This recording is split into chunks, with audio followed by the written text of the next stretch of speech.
hearing from our Michigan representatives who were on Capitol Hill today. Jim KIERTZNER is live downtown with more on the violence and reaction from TCF Center, where we saw protests earlier in the election process. Jim?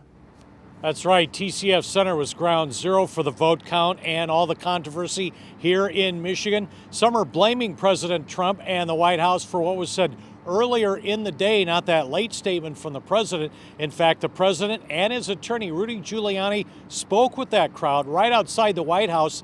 Listen carefully to what attorney Rudy Giuliani said. Let's have trial by combat. And just a short time later, the crowd of tens of thousands marched to the U.S. Capitol, many forcing their way inside.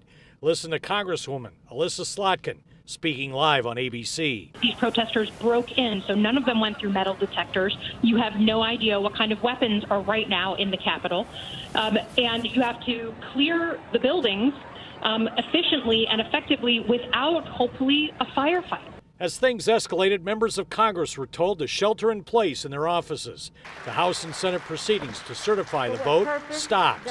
What was going on in the minds of those leaders? This is the United States of America, and we are on the verge, but we are not seeing what happens in countries that experience coups and revolutions. And the one difference here is that this is not armed, this is not militant, and this is not yet violent. Now, it could become violent, and I am worried somewhat about everyone's safety. For 2 months since the election, President Trump has repeated unfounded claims of widespread voter fraud in battleground states, including here in Michigan.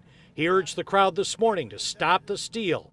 Is the crowd responding? Has the president gone too far? Members of the House and Senate are taking advantage of these individuals, taking advantage in a very cynical way to persuade them of something that they themselves know to be a falsehood. That is not leadership. That's immoral.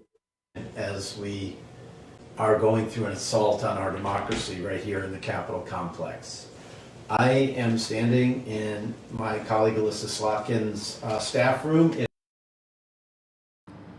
So that's Congressman Andy Levin in his neighbors' offices. They're all sheltering in place. This process on hold for now. Coming up next hour at 6, more from our Michigan legislative delegation and how they're saying that the history that's being made today could have a permanent effect.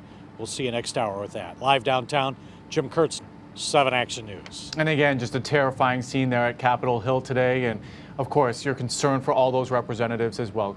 Jim, thank you. Glenda?